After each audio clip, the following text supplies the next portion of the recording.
Hello student, मैं विजय कुमार अग्रवाल। मैं physics chemistry bio को यूट्यूब चैनल के माध्यम से आप लोगों को एक्सप्लेन करूँगा, ठीक है। और आप लोगों को अगर कोई डाउट्स होता है, ठीक है, तो हमारे कमेंट सेक्शन में जाकर के, ठीक है, सब्सक्राइब कीजिए और अपने डाउट्स को क्लियर कीजिए। स्टूडेंट, आज हम लोग डिस्कस करेंगे mole concept. Clear? Mole concept पे हम कुछ क्वेश्चंस बताएंगे और इसके कुछ आपको स्पेशल कॉन्सेप्ट देंगे। आप लोग इसको ध्यान से देखिए, राइट।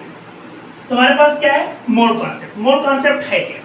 फिजिक्स में हम लोग पढ़ते हैं फिजिकल क्वांटिटीज, और फिजिकल क्वांटिटीज में हम लोग स्टडी करते हैं फंडामेंटल फिजिकल क्वांटिटी।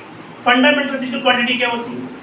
बेटा, आपने फिजिक्स में स्टडी किया है फंडामेंटल फिजिकल क्वांटिटी, और फंडामेंटल फिजिकल क्वांटिटी कितने होते हैं? 6। उन 6 फंडामेंटल फिजिकल क्वांटिटी में सबसे लास्ट में आता है अमाउंट ऑफ सब्सटेंस। तो अमाउंट ऑफ सब्सटेंस एक क्या है? Fundamental physical quantity. ठीक। अमाउंट ऑफ सब्सटेंस की जो यूनिट होती है उसे क्या कहते हैं? मोल। तो इट मींस हम लोग सिंपली कह सकते हैं कि mole is the fundamental unit of amount of substance. मतलब अमाउंट ऑफ सब्सटेंस की जो फंडामेंटल यूनिट है वो क्या है? मोल। क्लियर?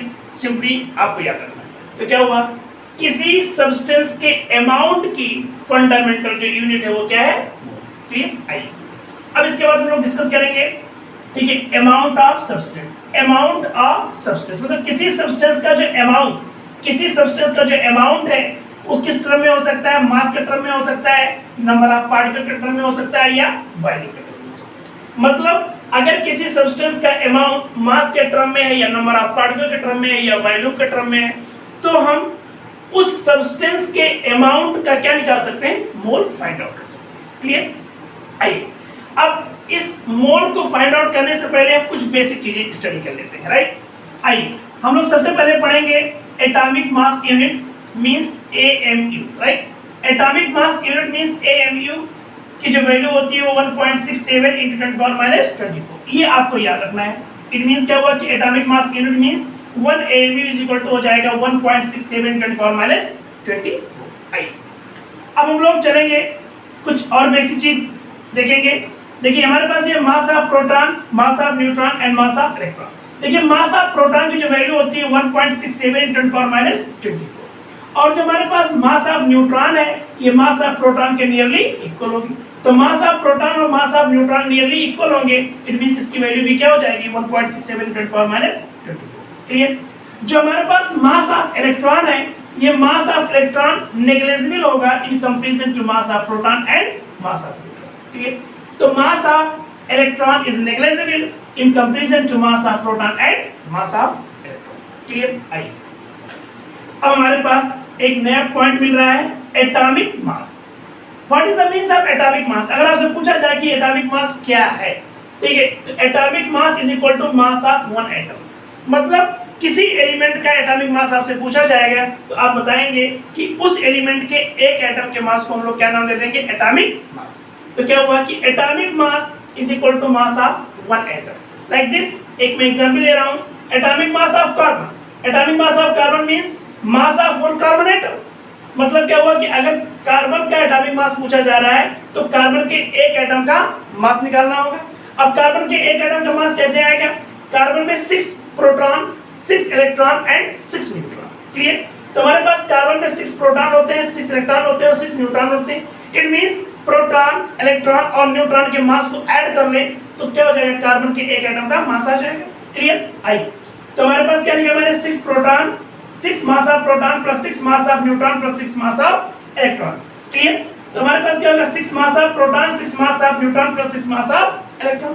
बेटा क्या होता है कि जो हमारे पास मास ऑफ इलेक्ट्रॉन है ये हम पहले बता चुके हैं कि मास ऑफ इलेक्ट्रॉन नेग्लिजिबल होता है in comparison to mass of proton and mass of neutron. Clear? तो मास ऑफ इलेक्ट्रॉन नेग्लिजिबल है in comparison to mass of proton and mass of neutron. It means इसके प्लेस पे हम लोग negligible value रख देंगे तो हमारे पास बचेगा क्या?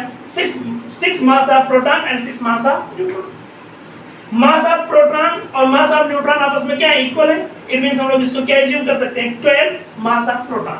और बेटा अब क्या हुआ? मास ऑफ प्रोटॉन की जगह पे मैंने क्या पुट कर दिया?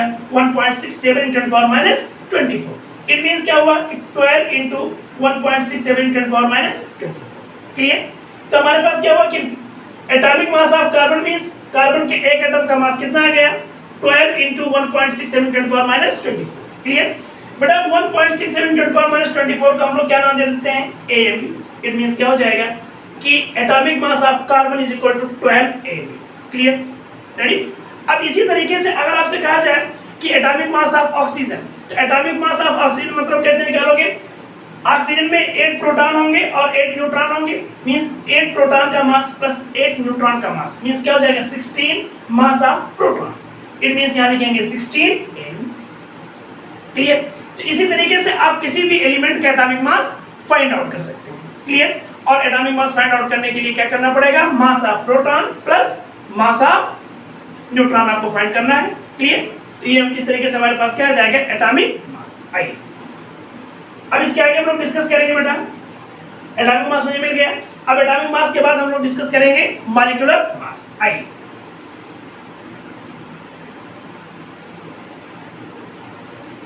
देखिए, अब हम लोग डिस्कस करने जा रहे हैं molecular mass. Molecular mass, molecular mass क्या है बेटा, molecular mass means mass of one molecule. Molecular mass means mass of one molecule. जैसे मैंने एक एग्जांपल ले लिया कि हमारे पास मॉलिक्यूलर मास ऑफ O2। अब molecular mass of O2 means क्या हो जाएगा, O2 मॉलिक्यूल के एक मॉलिक्यूल का मास, इट मींस क्या हो जाएगा 8 प्रोटॉन प्लस 8, या ऐसे निकाल सकते हैं O2 में कितने एटम है, 2 एटम, तो mass of 2 atom of oxygen. Clear, mass of 2 atom of oxygen means कह सकते हैं मास of 1 atom of oxygen into, clear, mass of 1 atom of oxygen आपने क्या निकाला था अभी 16 AMU। क्लियर, इनटू क्या कर देंगे 2, इट मींस क्या हो जाएगा बेटा 32 AMU। क्लियर, तो हमारे पास क्या हुआ कि molecular mass means mass of one molecule, और ये मास ऑफ वन मॉलिक्यूल कितना आ गया 32 AMU। क्लियर, तो हमारे पास क्या आ गया 32 AMU। इसी तरीके से अगर आपसे नाइट्रोजन N2 का पूछा जाए कि mass of molecular mass of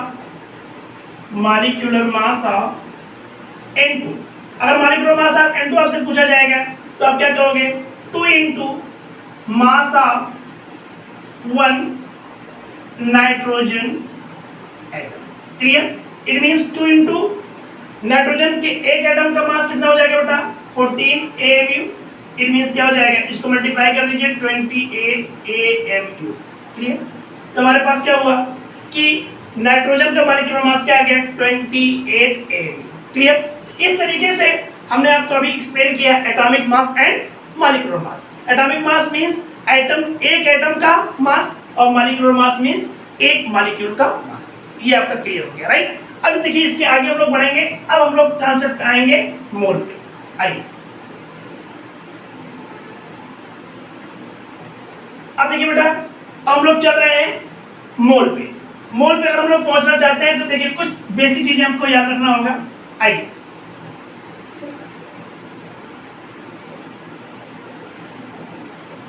right, मोल पढ़ने से पहले कुछ चीजें मुझे याद रखना है। क्या, पहला चीज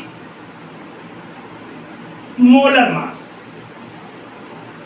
मोलर मास का मतलब होता है, मोलर मास मतलब एक मोल का मास, मास ऑफ 1 मोल। क्लियर, तो क्या हुआ कि मोलर मास का मतलब क्या हो गया, मास ऑफ 1 मोल। किसी भी सब्सटेंस के एक मोल के मास को हम लोग क्या कहेंगे, मोलर मास। अब देखिए जैसे हम पॉइंट ले रहे हैं, ठीक है, मोलर एटॉमिक मास, मोलर एटॉमिक मास। मोलर एटॉमिक मास का मतलब क्या हुआ कि मास ऑफ 1 मोल एटम। क्लियर, और अगर मोलर मास हम कह सकते हैं मोलर मास, ठीक है, molar atomic mass means mass of 1 mole of atom, और इसी को हम लोग लिख सकते हैं ग्राम एटॉमिक मास। ओके, क्लियर, तो हमारे पास क्या हुआ कि मोलर मास मतलब क्या होता है कि किसी भी चीज के एक मोल का मास। जैसे हमने क्या कहा मोलर एटॉमिक मास, तो मोलर एटॉमिक मास मतलब क्या हुआ कि मास ऑफ 1 मोल ऑफ एटम, और इसी को हम लोग नाम दे देंगे ग्राम एटॉमिक मास। क्लियर? आइए हम लोग डिस्कस कर लेते हैं मोलर मास ऑफ, एक एग्जांपल ले लिया मैंने, मोलर मास ऑफ कार्बन। तो मोलर मास ऑफ कार्बन मतलब क्या हो जाएगा, mass of 1 mole of carbon. Clear? तो molar mass of carbon means mass of 1 mole of carbon. अब 1 मोल ऑफ कार्बन का मास निकालना चाहते हैं तो आप क्या करोगे, मास ऑफ 1 कार्बन एटम इनटू 1 मोल में बेटा जो नंबर ऑफ एटम होंगे वो क्या होंगे, एवोगैड्रो नंबर के इक्वल। ये तुम्हें याद रखना होगा। ठीक है? तो हमारे पास क्या हुआ कि मास of 1 carbon atom into Avogadro number 6.023 into 1020। Clear? अब आइए मास ऑफ 1 कार्बन एटम को क्या लिखते थे हम लोग, 12 AMU into 6.023 into 1020। बेटा AMU के प्लेस पे रख देंगे हम लोग क्या, 1.67 into 24 into 6023 1020। बेटा इन दोनों को हम लोग मल्टीप्लाई करेंगे तो क्या आएगा, 1। राइट? इट मींस क्या हो जाएगा, 12 into 1 आ गया। ये 12 into 1 क्या हो जाएगा, 12 ग्राम। क्लियर? अब हमारे पास क्या हुआ कि मोलर एटॉमिक मास मतलब मास ऑफ 1 मोल ऑफ एटम, और इसी को नाम दे देंगे ग्राम एटॉमिक मास। तो चाहे आपसे ग्राम एटॉमिक मास कहा जाए, चाहे आपसे मोलर एटॉमिक मास कहा जाए, या आपसे कहा जाए कि मास ऑफ 1 मोल ऑफ एटम, तीनों बातें एक हैं। कैसे फाइंड आउट करोगे, mass of molar mass of carbon जैसे हमको निकालना है तो मोलर मास ऑफ कार्बन कैसे निकालोगे, कार्बन के एक एटम का mass into Avogadro number. Carbon के एक एटम का मास मैंने रख दिया 12 AMU और एवोगैड्रो नंबर मैंने यहाँ ले लिया।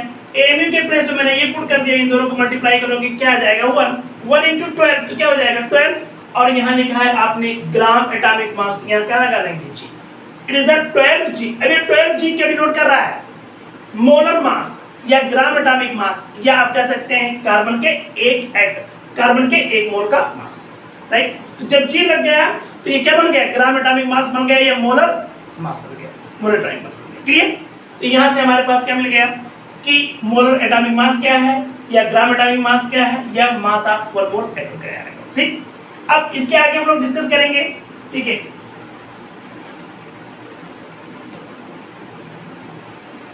अब देखिए बेटा, अब हमारे पास अगला पॉइंट आता है इसी तरीके से, मोलर मॉलिक्यूलर मास। मोलर मॉलिक्यूलर मास, अगर आपको मोलर मॉलिक्यूलर मास निकालना है तो सेम इसी तरीके से आप फाइंड आउट करेंगे जैसे हमने क्या एग्जांपल ले लिया। ठीक है? मोलर मॉलिक्यूलर मास इसका तो क्या हो जाएगा, mass of 1 mole of molecule. इसी को हम लोग लिख सकते हैं ग्राम मॉलिक्यूलर मास। क्लियर? तो हमारे पास क्या, molar molecular mass means mass of 1 mole of molecule, या इसी को कहेंगे ग्राम मॉलिक्यूलर मास। जैसे हमारे पास एग्जांपल है क्या, मोलर मास ऑफ O2। अब मुझे मोलर मास ऑफ O2 निकालना है, इट मींस O2 के 1 मोल का मास। तो कैसे आ जाएगा भाई, मास of 1 mole of O2। Mass of 1 mole of O2 कैसे फाइंड आउट करोगे, मास of 1 molecule of O2 into Avogadro number. Mass of 1 molecule of O2 क्या निकालोगे, ये आ जाएगा बेटा 32 AMU। Right?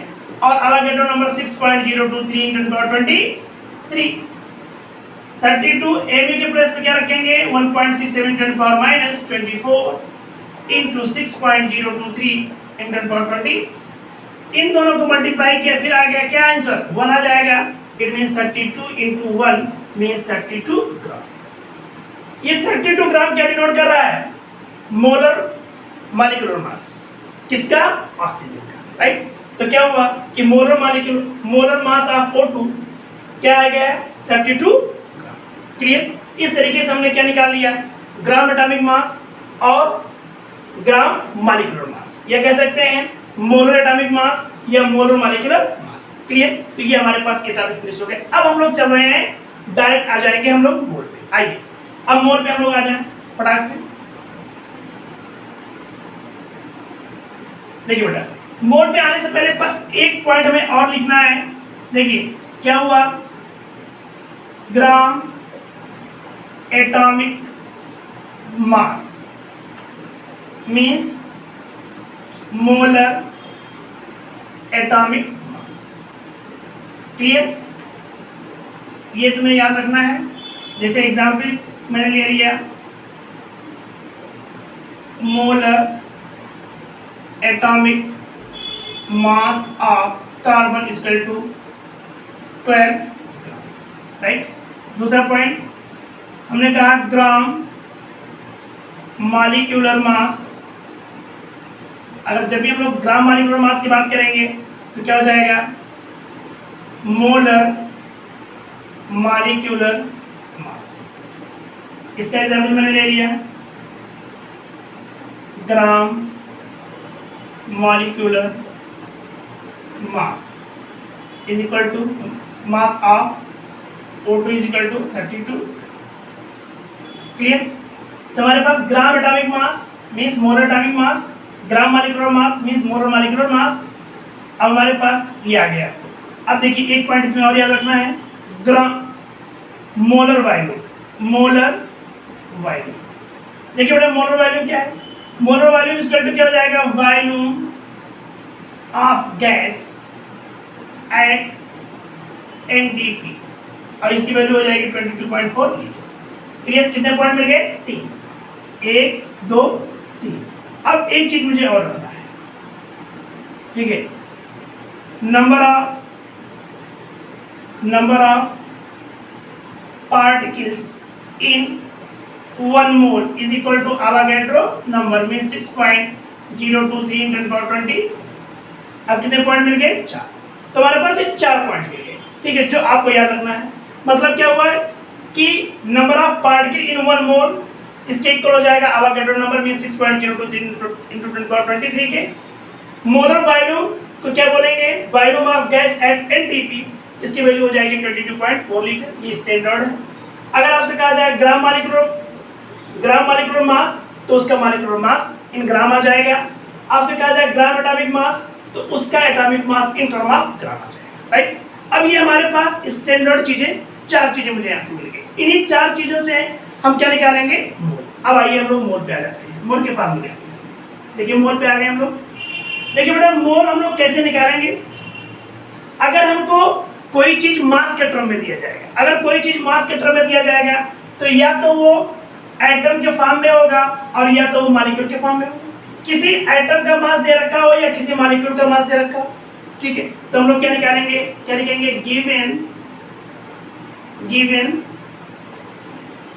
Given mass upon, अगर एटम के फॉर्म में दिया है तो यहाँ लिखेंगे क्या, मोलर एटॉमिक मास। क्लियर? लेकिन अगर गिवन मास किसका दिया है, मॉलिक्यूल का, तो ऊपर लिखेंगे गिवन मास अपॉन, ठीक है, क्या लिखेंगे, क्या लिखेंगे, मोलर मॉलिक्यूलर।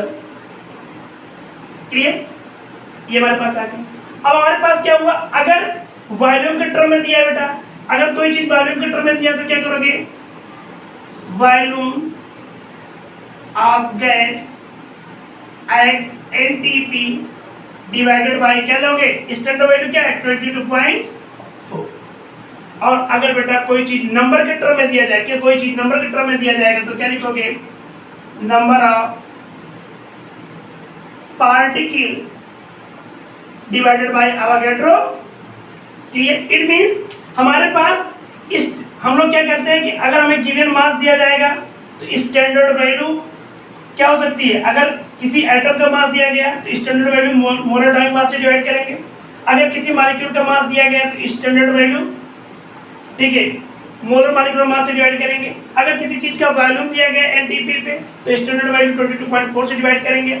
और अगर आपके पास नंबर ऑफ एटम दे दिया जाए या नंबर ऑफ पार्टिकल दे दिया जाए या नंबर ऑफ मॉलिक्यूल दे दिया जाए तो किसे डिवाइड करेंगे? एवोगाड्रो नंबर से। क्लियर? इट मींस मोल निकालने के लिए सिंपल सा फार्मूला है कि यही आप चारों स्टैंडर्ड वैल्यूज ध्यान रखें तो क्या करेंगे, गिवन को ऊपर रख करके नीचे आप क्या करोगे, स्टैंडर्ड से डिवाइड कर दोगे, आपको क्या मिल जाएगा? मोल मिल जाएगा। सिंपली आपको मोल निकालने का ये सबसे सिंपल फार्मूला है, राइट? और इसको आप कभी नहीं भूलेंगे, आराम से बस कुछ भी नहीं करना है, गिवन वैल्यू ऊपर स्टैंडर्ड वैल्यू नीचे, फट से आपके पास मोल आ जाएगा। ठीक, आइए इस पे कुछ क्वेश्चन कर लेते हैं। सिंपल सा एक क्वेश्चन देख लेते हैं हम लोग जल्दी से। देखिए हमारे पास क्वेश्चन है, find out number of mole of oxygen if mass of oxygen is 3.2 gram. Clear? अब देखिए बेटा क्या कह रहा है, find out number of mole of O2 if mass of O2 is 3.2 ग्राम। तो हमारे पास O2 क्या है? मॉलिक्यूल है, इसका मास कितना दे रखा है? 3.2 ग्राम। तो गिवन वैल्यू 3.2 ग्राम और O2 क्या है? मॉलिक्यूल। इट मींस क्या हुआ कि mole of O2 is equal to given value, given mass मैंने ऊपर रख लिया, अपान क्या कहेंगे, मॉलिक्यूल लिया गया है तो क्या लेंगे, मोलर मॉलिक्यूलर मास। क्लियर? गिवन वैल्यू आप ऊपर रख दीजिए 3.2 और ऑक्सीजन का मॉलिक्यूलर मास क्या आ गया बेटा? 32। क्लियर? यहाँ 3.2 है, यहाँ 32 है, इसको डिवाइड करेंगे क्या हो जाएगा? 1/10 मींस 0.5। क्लियर? सिंपल सा आपके पास क्या आ गया?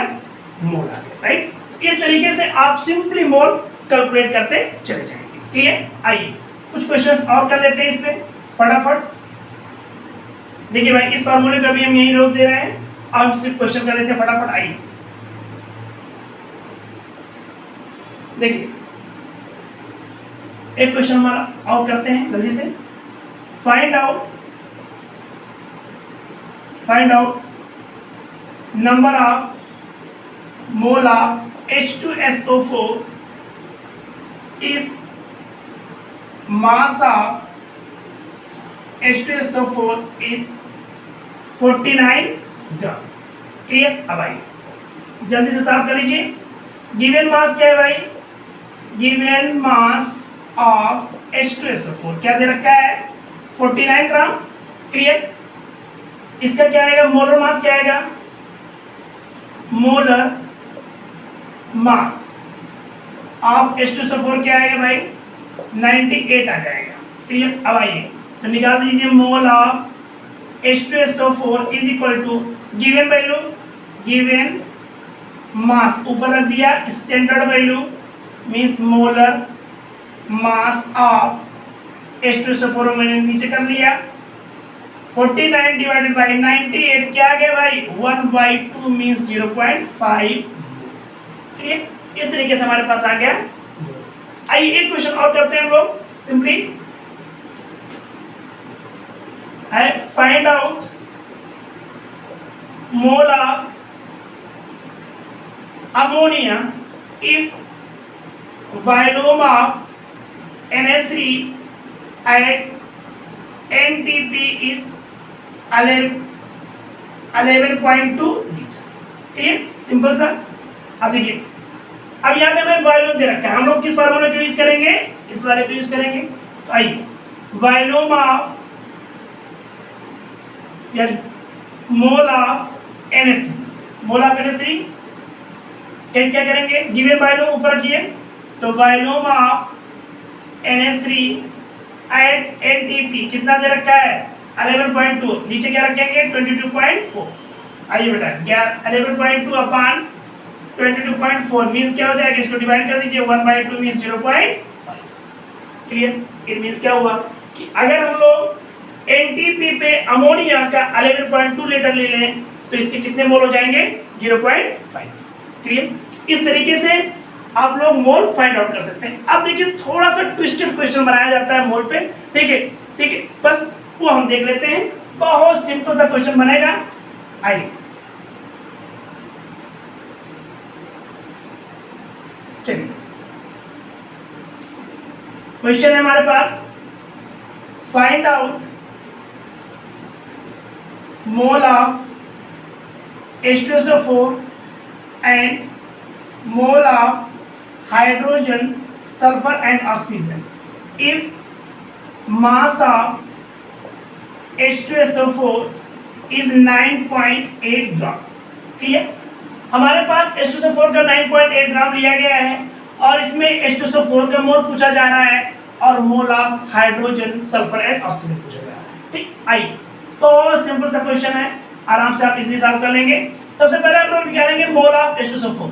आइए, मोल ऑफ H2SO4 कैसे फाइंड आउट करेंगे?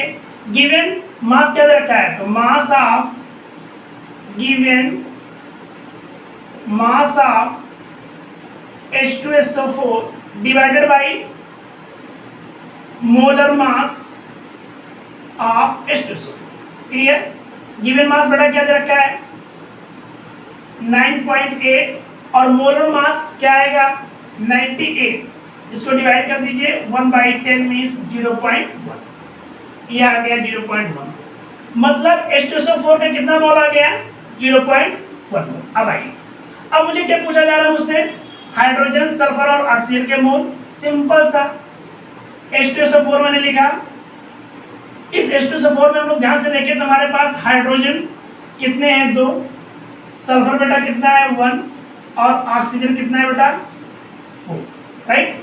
तो हमें क्या हुआ कि H2SO4 में 2 हाइड्रोजन, 1 सल्फर और 4 ऑक्सीजन। अब यहां से मुझे क्या निकालना है, हाइड्रोजन के मोल, सल्फर के मोल और ऑक्सीजन के मोल। आइए, तो mole of hydrogen equal to क्या करेंगे, H2SO4 का mole means mole of H2SO4 into इस H2SO4 में कितने हाइड्रोजन के आइटम है 2, इसको 2 से मल्टीप्लाई कर लीजिए।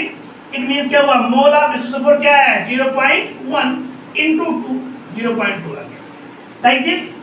अगर मुझे निकालना है मोल ऑफ सल्फर तो लिखेंगे मोल ऑफ H2SO4 इनटू सल्फर कितना है 1, तो 1 से मल्टीप्लाई कर लीजिए, 0.1 into 1 equal to 0.1। Like this. Mole of oxygen find out करना है तो फिर वही चीज करेंगे, मोल ऑफ H2SO4 इनटू H2SO4 में कितने ऑक्सीजन आइटम है 4, तो 4 से मल्टीप्लाई कर लीजिए, 0.1 इनटू 4 इक्वल टू 0. क्लियर? इस तरीके से अगर किसी मॉलिक्यूल के इनसाइड एटम्स के मोल पूछे जाएंगे तो आप इजीली फाइंड आउट कर सकते हैं। कैसे फाइंड करना है, सबसे पहले उस मॉलिक्यूल का मोल फाइंड आउट कर लीजिए और जब उस मॉलिक्यूल के मोल फाइंड आउट हो जाएंगे तो उस मॉलिक्यूल के इनसाइड एटम्स के मोल आप इजीली कैलकुलेट कर सकते हैं। ठीक है, तो इस तरीके से आपको मैंने बहुत सिंपल तरीके से आपको क्या किया, मोल एक्सप्लेन कर दिया। अब अगर इसमें बेटा कोई डाउट होगा, किसी को कोई प्रॉब्लम होगी तो हमारा अगला वीडियो आ रहा है, उसमें आप लोग देख लीजिएगा। Clear? Okay student, thank you.